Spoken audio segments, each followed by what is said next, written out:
December 13th, 1947. Dear Diary, I'll be gone soon, but I wanted to tell somebody about what's gonna happen. It started when Mom sent me to bed without dinner. I woke up and I was starving, so I looked around for something to eat. The gerbil food was dry, but I didn't mind it.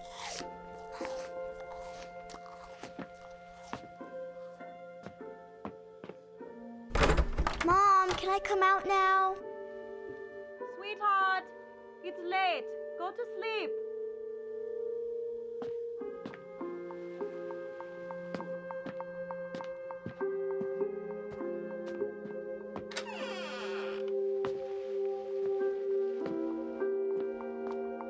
I kept eating and eating.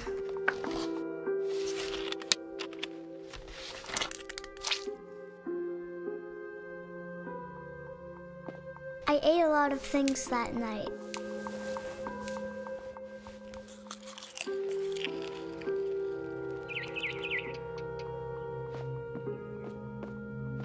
Then I heard chirping outside my window. It was a barn swallow going back to her nest. I reached out for her.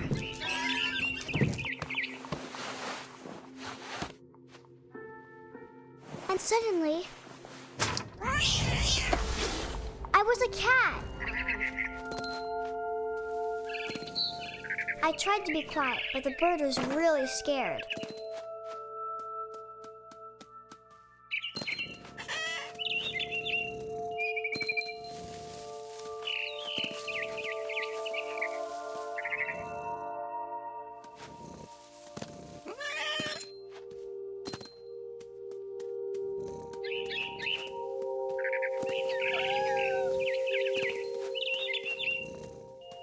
I jumped and I almost got her.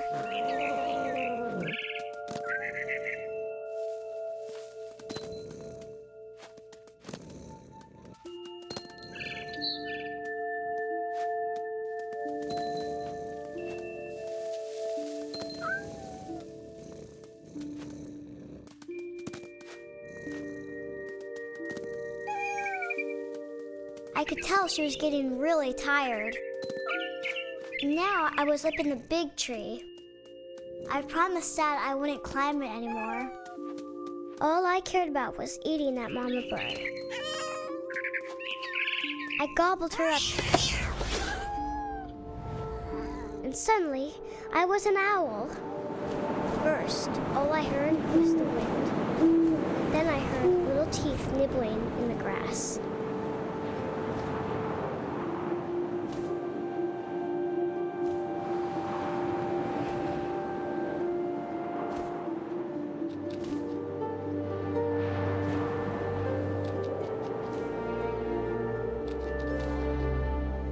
Rabbits.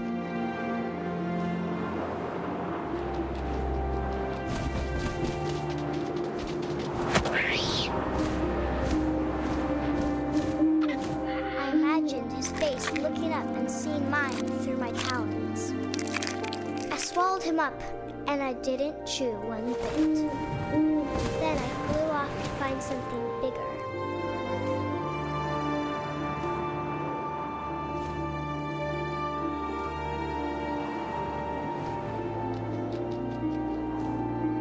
A mama rabbit.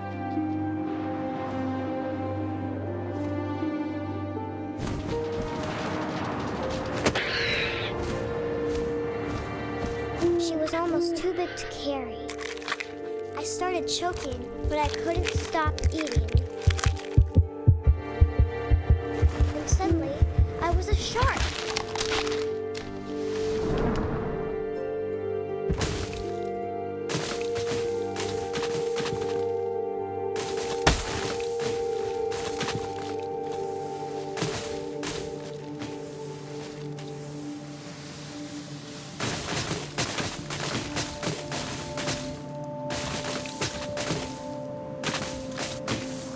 I rolled off a cliff and into the ocean. Now, I was hungrier than ever.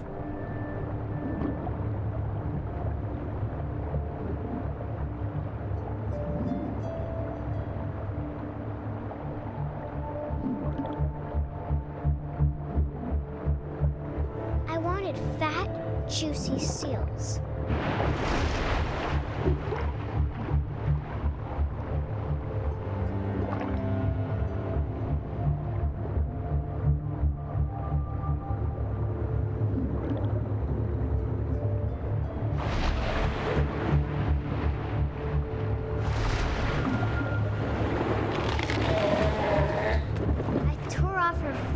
And it tasted really good.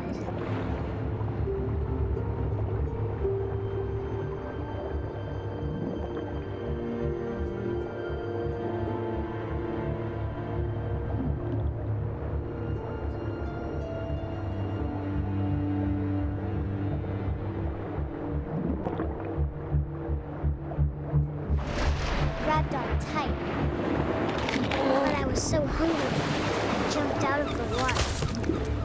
When I opened my eyes, everything had changed.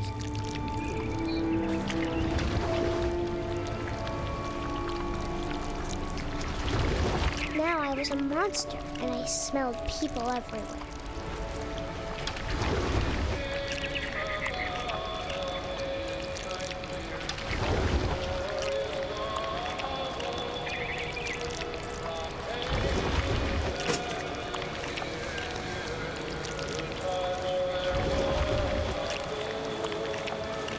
I was big, but I moved real quiet.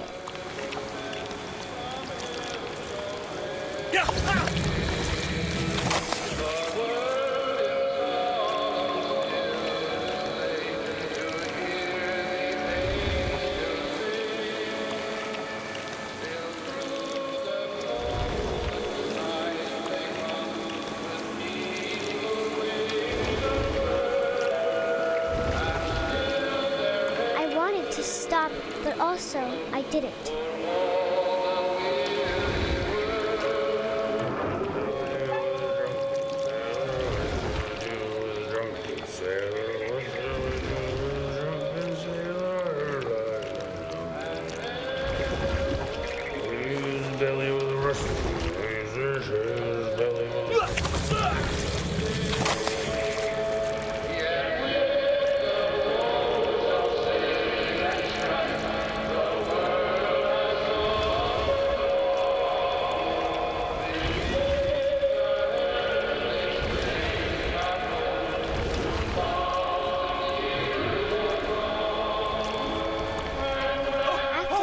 Passenger, I was still hungry. And across the water, I smelled something new. Something I had to have, so I swam towards it.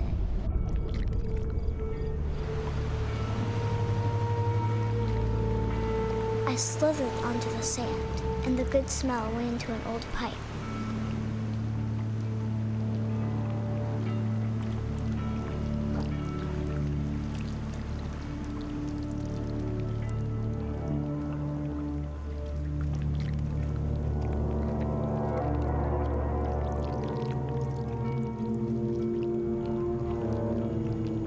I got closer and closer.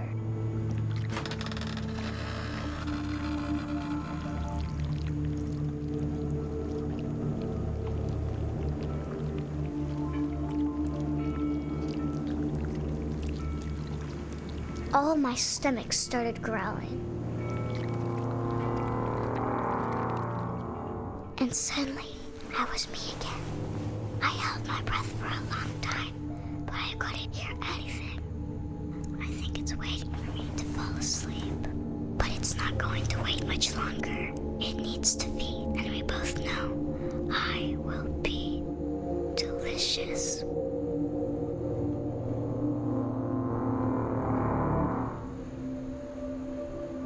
For 500 years, the Finches have been famous throughout Norway for their fortune and misfortune. Odin Finch buries the latest victims of the family curse, his wife Ingeborg and their newborn son, Johan. On January 7th, 1937, he set sail with his family and his house, hoping to leave the curse behind. But 40-foot waves off the coast of Washington send the house and Odin to the bottom of the sea. Odin's daughter Edie, with husband Sven and baby Molly, step ashore on their new home, Orcas Island. Odin Finch is the first to be buried in the new family cemetery.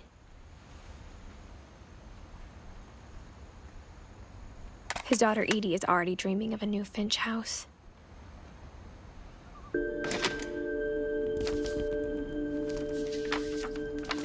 How I Want to Remember My Brother by Sam Finch.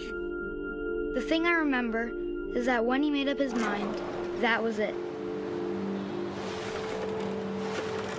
My brother said he'd die before he ate another mushroom, and he did. At Barbara's funeral, we swore we'd never be afraid again, and he wasn't. I think Calvin always wanted to fly.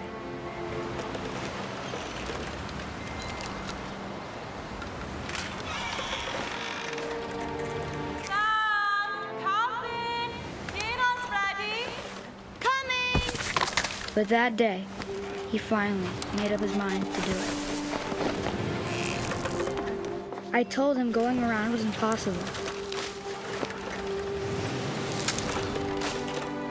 Maybe if I hadn't said that.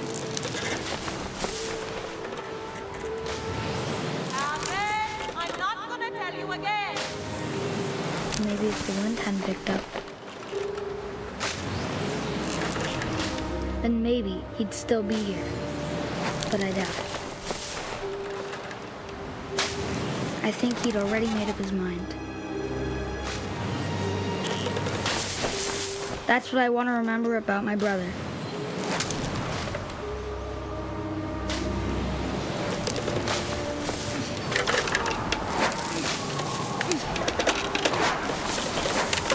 The day he made up his mind to fly.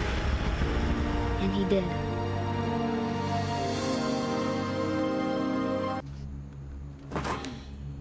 Of all the stories people wrote about Barbara's death, I'm surprised Edie saved this one.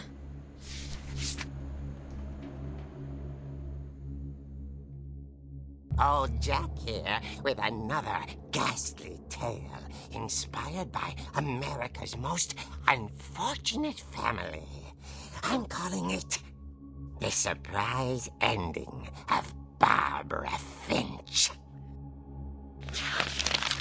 As a child star, Barbara was famous for her scream.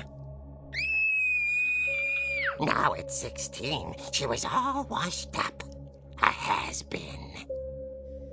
But in a lucky break, she'd been asked to perform her signature scream at a local convention for monster movie fans. It was just the boost her career needed. Unfortunately, her scream hadn't aged well. Getting better. I think you just need the right motivation. Her biggest fan and current boyfriend, Rick, was about to demonstrate when... Now that was a great scream. It was Barbara's father, Sven. He'd slipped into a table saw and had to be rushed to the emergency room. So Barbara got stuck babysitting her youngest brother, Walter. Her convention comeback was canceled. Okay, I'm hearing frustration, but I'm not hearing terror. What if I tried... A gang of hoodlums in Halloween masks have been terrorizing Orcas Island tonight. Police are urging residents to... That came from the basement. You're right! Also, I loved your delivery on that. Why is your basement door locked? Because my dad likes making puzzles and secret passages. There's a key hidden in the music box. The secret is to keep winding and winding until finally the key pops out. Thanks, babe. I'll be back in a sec. 20 minutes later, Rick hadn't returned. So Barbara went to look for him, right on cue. She reached for the music box. And as she wound the key, she listened for Rick, but the house was silent.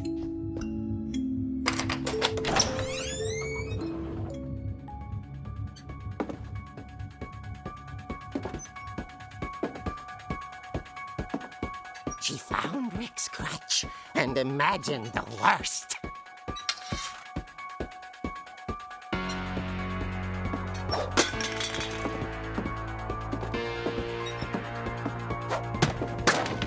The gang's leader is the infamous Hookman killer, Dr. Carl Hamill, who impaled and then ate his family 10 years ago tonight.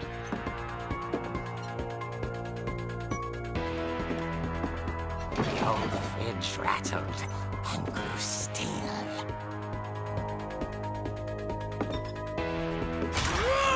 Oh dear! Oh! Rick? Barb, relax. I was just trying to scare you to help you find your scream. Well, I'm not scared, Rick. I'm furious. Then act furious. All I'm getting from you now is that you're hurt and confused and She threw him out, but she kept a little something to remember him by. Barb, have you seen my other crutch? And she was still holding it when she fell asleep watching the late picture show. Hours later... Barbara! Walter, what's going on up there? Ah! Okay, I'm coming up, but if this is a trick, you're dead, Walter.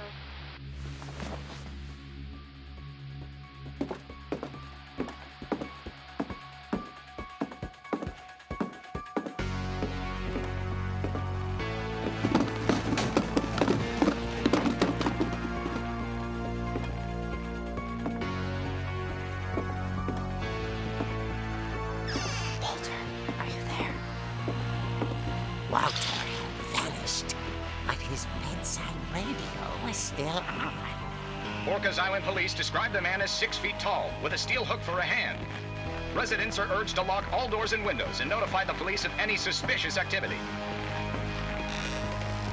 Barbara turned, saw the hook man, and was speechless. He was quite smashing.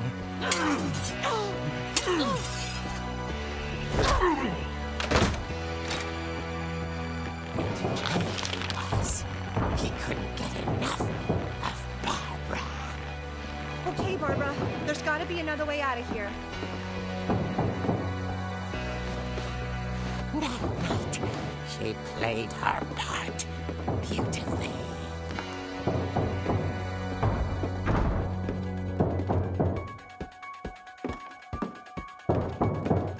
Molly's door hadn't been opened in years. The hinges groaned.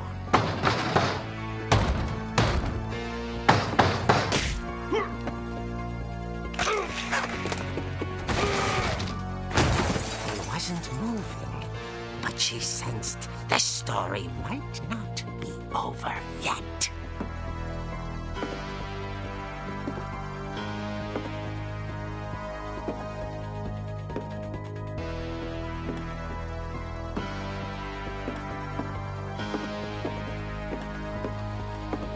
The hookman had vanished. She listened for his breathing, but all she heard was...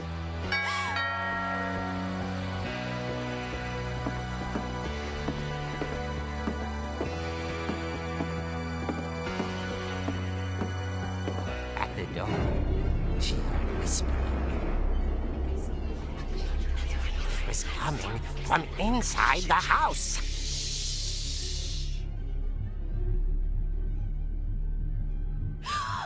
Oh dear. The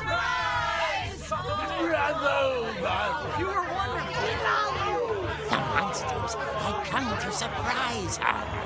For Barbara, it was a dream come true. Then she saw what kind of monsters they were, and she realized what was about to happen. She was going to be famous. And with her final breath, Barbara Finch gave the performance of her life.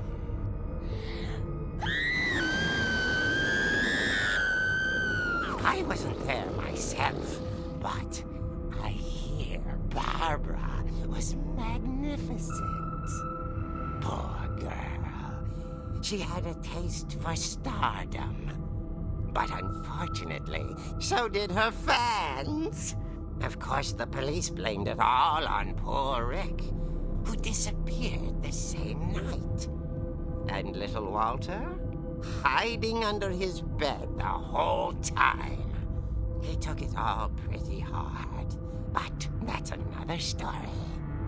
As for Barbara, tucked inside the music box was all they ever found of her. Her ear. Now that's what I call a real eerie tale.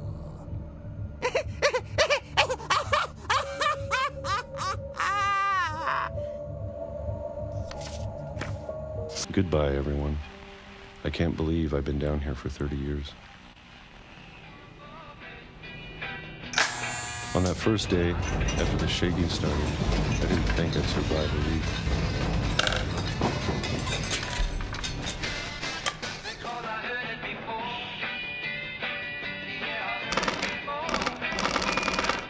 But after a few days, I settled into a routine. That's what kept me sane.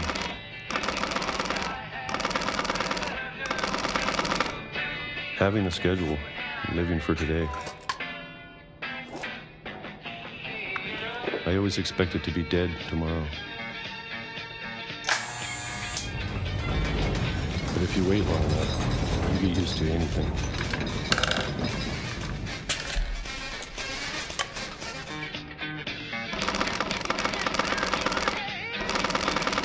Even a monster on the other side of the door starts to feel normal. Almost friendly.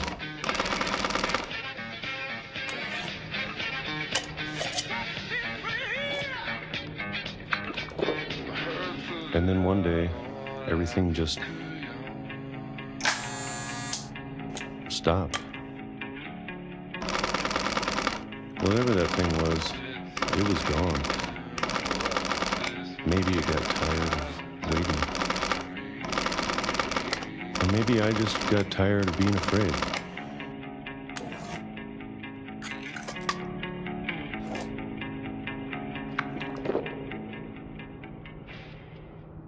It's been a week now, the longest in 30 years.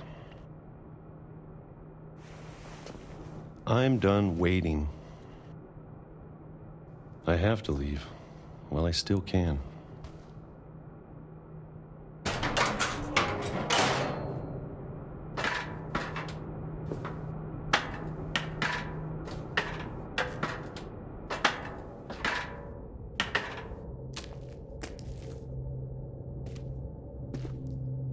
I know it's out there somewhere.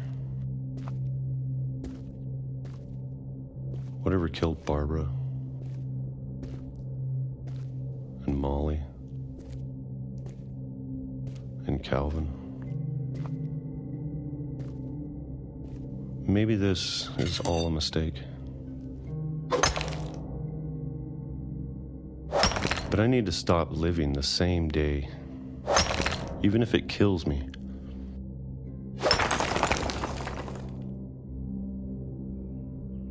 Whatever's out there, I want you to know I'm ready for it. I'm going to appreciate all of it, especially the food. I don't mind if I only have a year left, or a month, or a single week. I'd be happy with one more day. I can already imagine the sun on my face.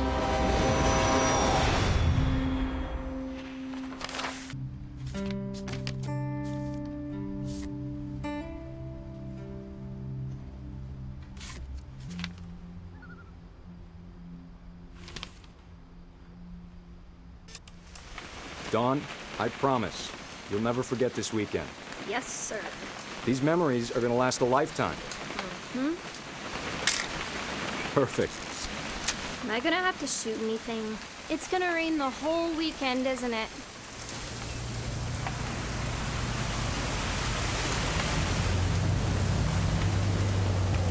I will never forget this weekend, Dad. That's the spirit. Okay, got it. I'm gonna take some pictures, okay? Just be careful. That camera's older than you are.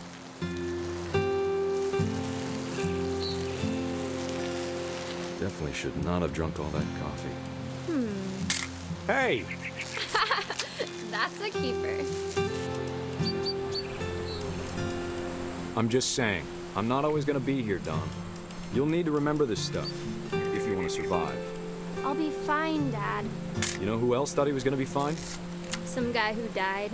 Don, I'm being serious. I know, Dad. You're always serious. Doesn't being out here make you want to chill out? Well, to tell you the truth, I haven't been out here in 20 years.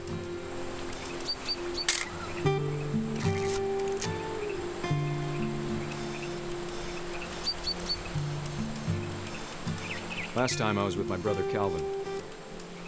Man, that was a great trip. Your grandpa Sven taught us how to fish, how to build a fire. Dad! Good eyes, Don. Before you take the shot, let me get a picture of you. Dad,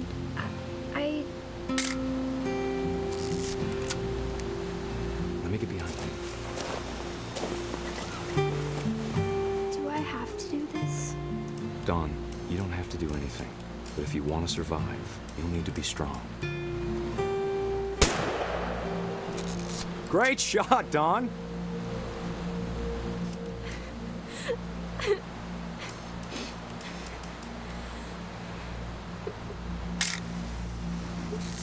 I'm proud of you, Don. Always remember that, okay? Dad, it's twitching. I think That's totally normal, Don. Just focus on the camera. Try not to think about... Dad!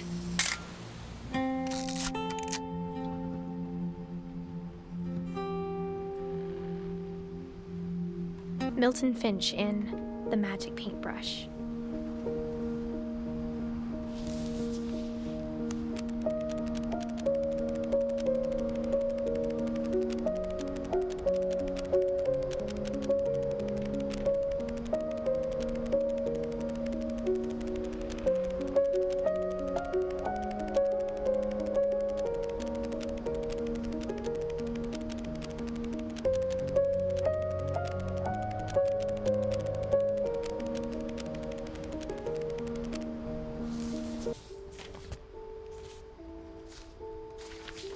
Dear Kay, do you remember the way Gregory used to laugh when he thought he was alone?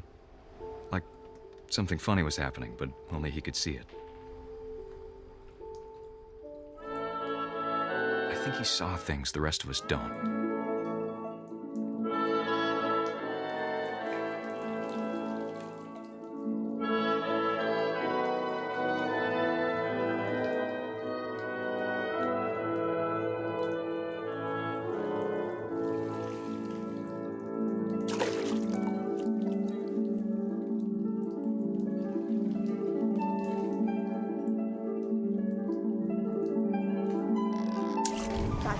Gregory, it's time to... Hold on, sweetie. Hello? Sam, I told you I don't want to talk right now. I wonder what he saw.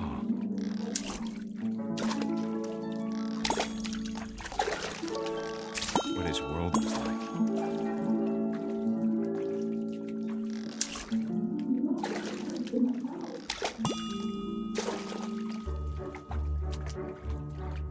He reminded me so much of Calvin. Lost in his imagination. Whatever it was he saw.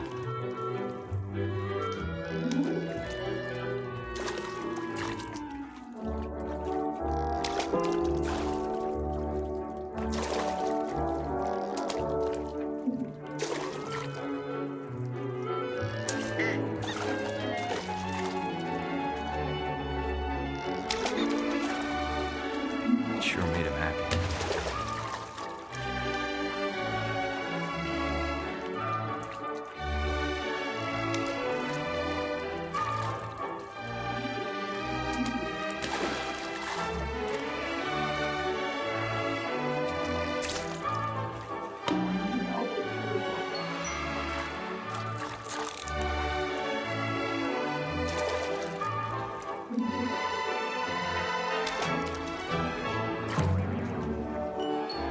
silly it sounds.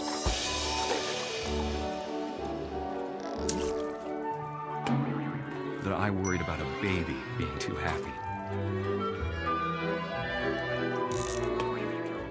But I could feel him slipping away.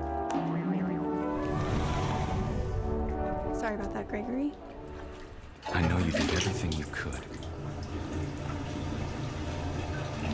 Maybe if I hadn't called that night. Damn it.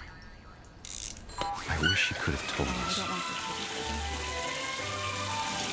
about the war we saw.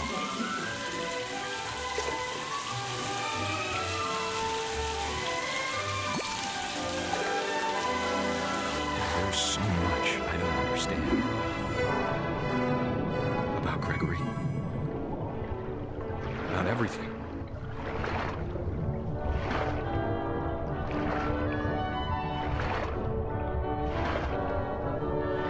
But I know what happened wasn't your fault.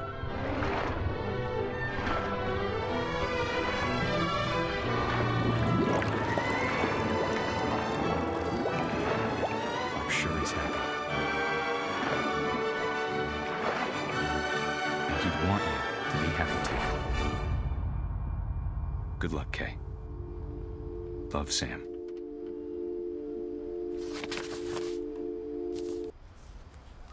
A poem for Gus, who always said the wedding was a bad idea. Our father never hit us kids, at least not very hard, before the day my brother said with teenage disregard that he'd be dead before he'd see a wedding in our yard.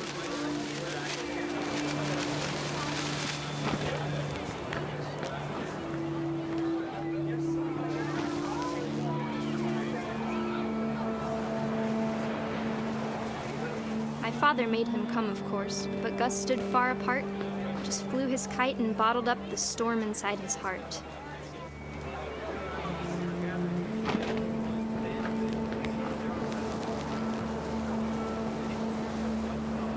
I tried to talk him out of it, but though he'd never met her, "We don't need a stepmom," were the words that I now pronounce you husband and wife.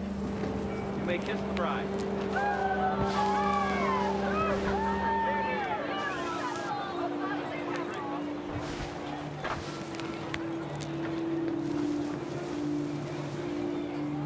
When the time for photos came, Dad ordered him to come here.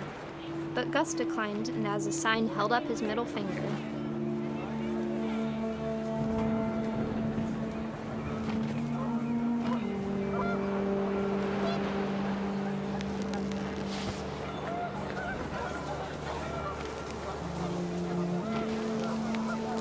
The wind picked up, and panicked geese appeared and quickly went. But all the humans did that day was go inside the tent.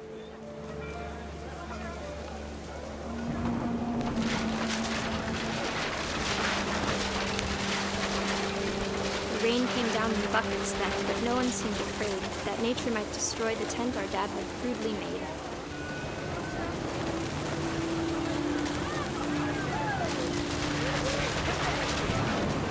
The thunder sounded much too close and full of angry power. But all my father said to this was, "Make the music louder."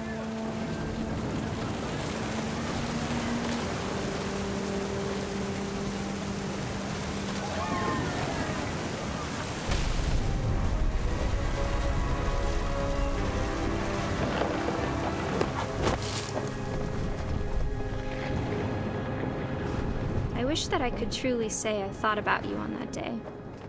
Out there on the beach alone, just you, the wind, the sea, and foam. But I didn't, until we found you.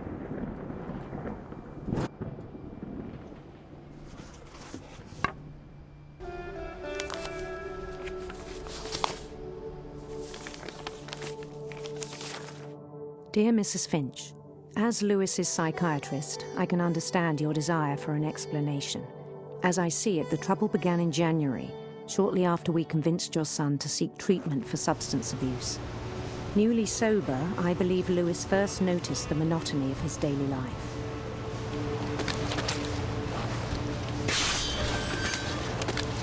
He kept working at the cannery, but he withdrew part of himself. In our sessions, I saw the same behavior. His mind began to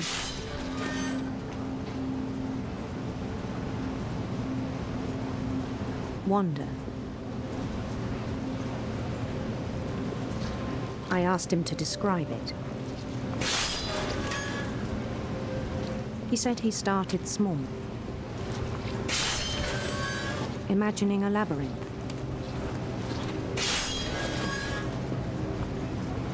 He'd feel his way about.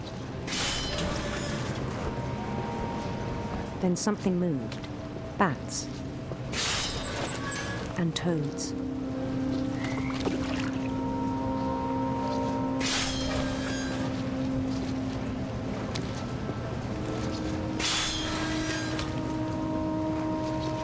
things that have not names. He knew it was all in his head. But he took it very seriously. I had hoped he'd find himself.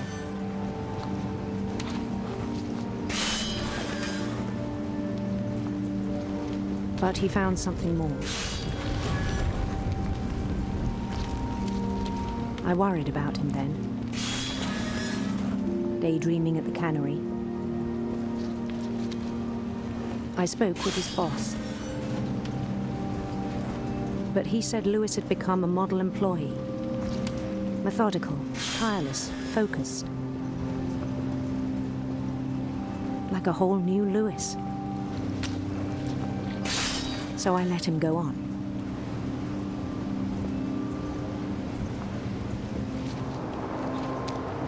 I even encouraged him. It seemed very promising at first. He told me he'd made a new friend.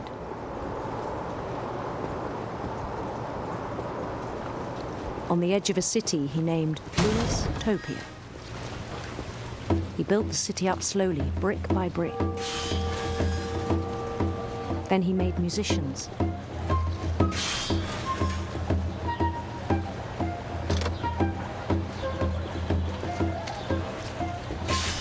And songs for them to play. He talked about starting a band. And he was always humming something. Every day his imagination grew stronger.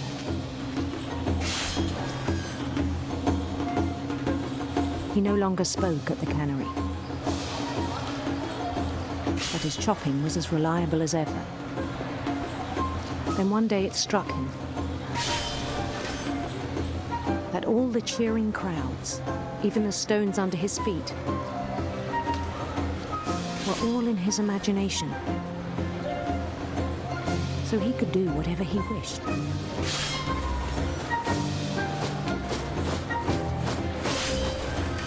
He held an election for mayor. And he won. They begged him to stay, but his mind was already wandering. It became a game for him.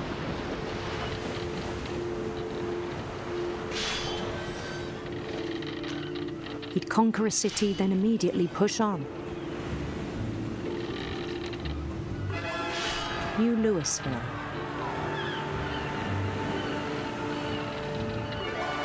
St. Louis. He started drifting away from our reality.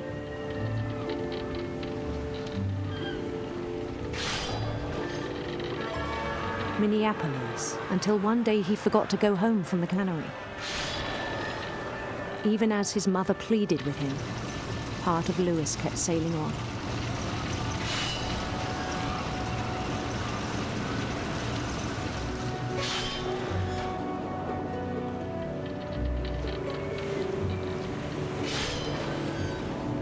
In Lewisburg, he heard rumors of a handsome queen.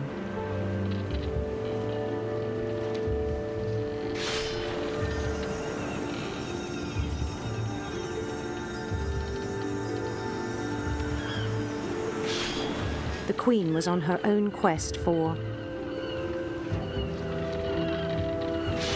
sinister serpents.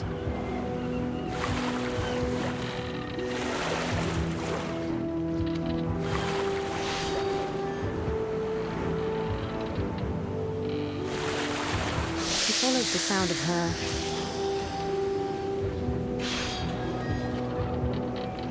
electric sitar.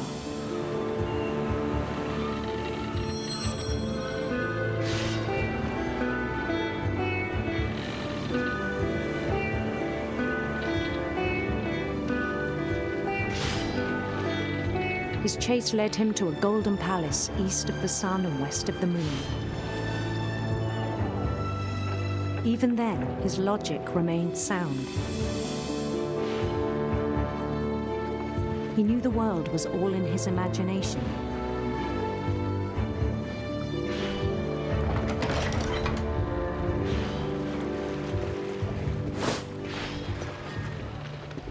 But he was so proud of having created it. In his own eyes, he'd become something greater than a king.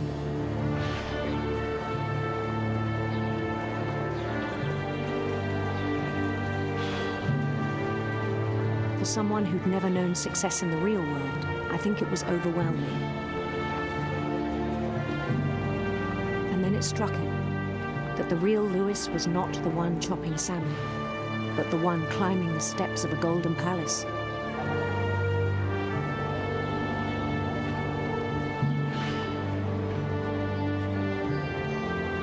My imagination is as real as my body, he told me. It was hard to argue with him.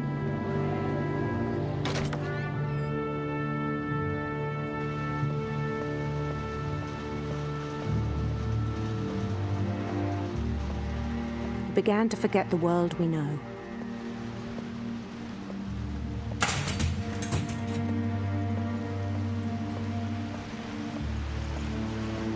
I think it pained him to remember Lewis, the cannery worker.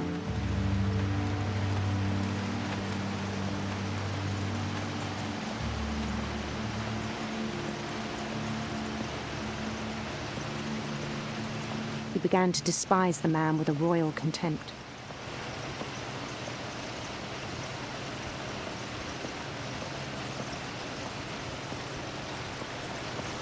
I still thought I could save him. Even after he said he was being crowned king over all the lands of wonder.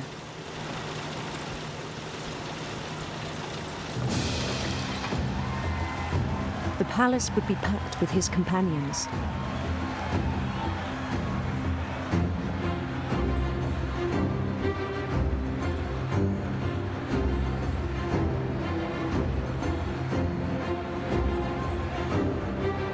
Including the wise Calico who'd insisted on inviting him.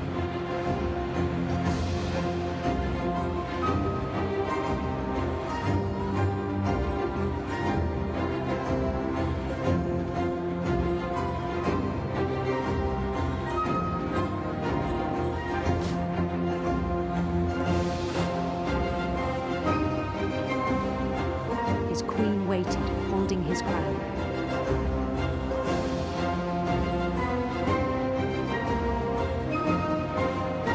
There was only one thing left to do.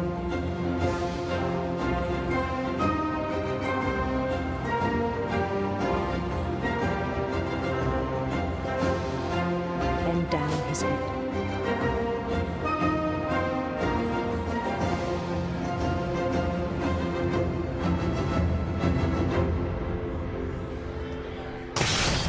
And the rest I think you know. Mrs. Finch, your son was a kind man who will be missed by all of us who knew him.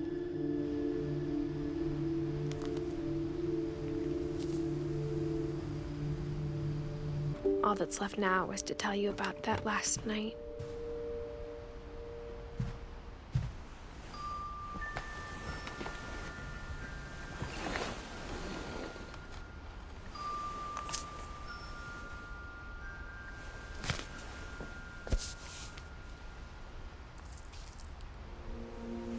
That whole last day, Edie just watched us pack and didn't say a word. Until supper, when she raised her glass and said, to our final night together, and all our final nights apart. Grandma, you know what I said about alcohol.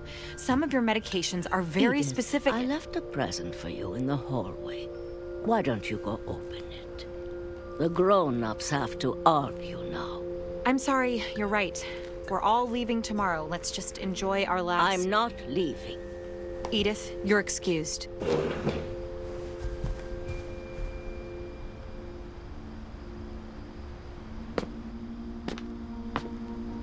The power had been shut off that morning, but Edie always had plenty of candles. When my mom sealed the library, I don't think she knew about the other entrance. Or that Edie had a key to it.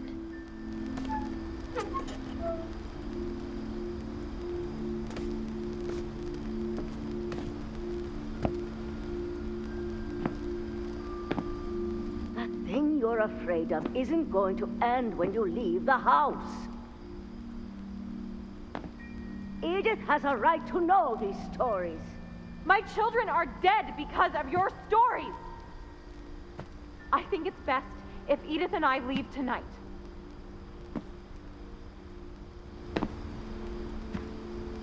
We'll have the nursing home send a van for you in the morning, okay?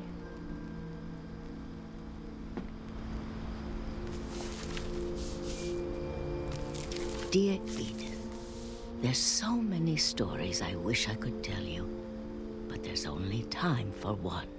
This is about what happened on the night you were born. That night, the tide went way, way out. It was the first and last time I ever saw the old house aground. There'd been an earthquake out in the middle of the ocean. They called it the lowest tide in 1,000 years.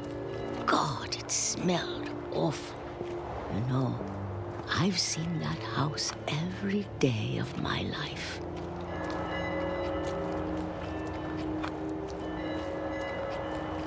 But I never thought I'd go back to it. When the fog rolled in, I lost my way.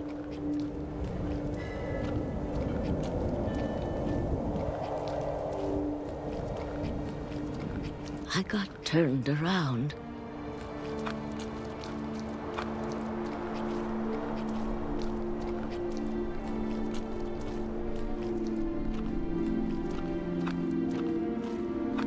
For a while, I wondered. I started seeing things.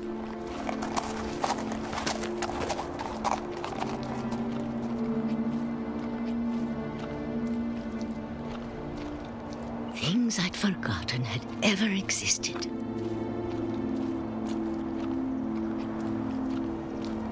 But when I saw them, they felt like old friends.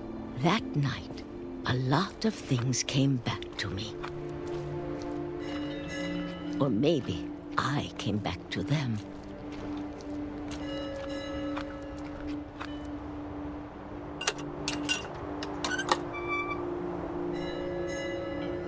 Things I can't explain, but that I need you to try and... Edith, what are you doing in here? It's mine. Edith! Mom, you're gonna rip it! Let go! I kicked and screamed, but Mom dragged me to the car.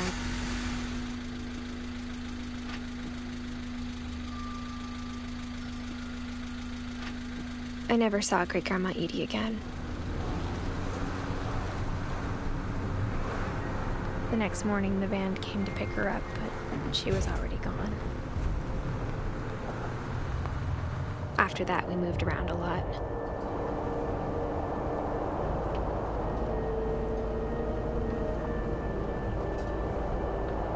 We both tried to make the best of it.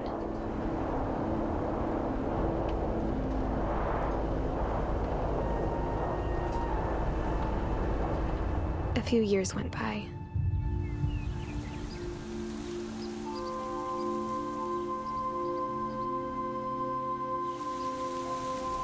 My mom didn't like to talk about it, but she started getting sick a lot. rest happened pretty quickly.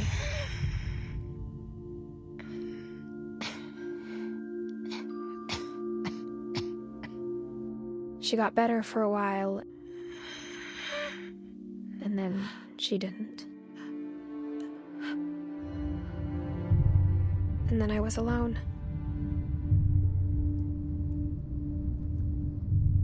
The last Finch left alive.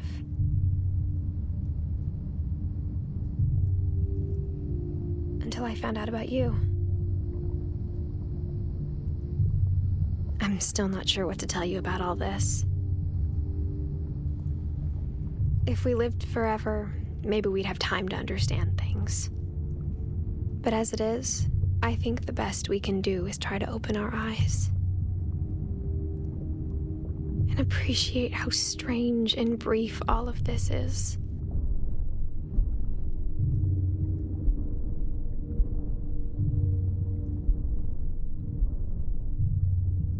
This journal was supposed to be for you.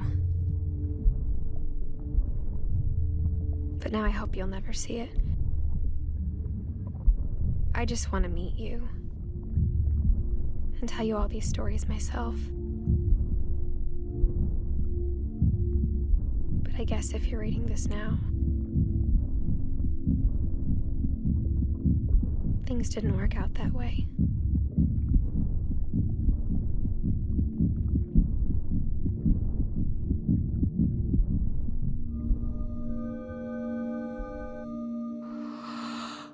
This is where your story begins. I'm sorry I won't be there to see it. It's a lot to ask, but I don't want you to be sad that I'm gone. I want you to be amazed that any of us ever had a chance to be here at all. Good luck.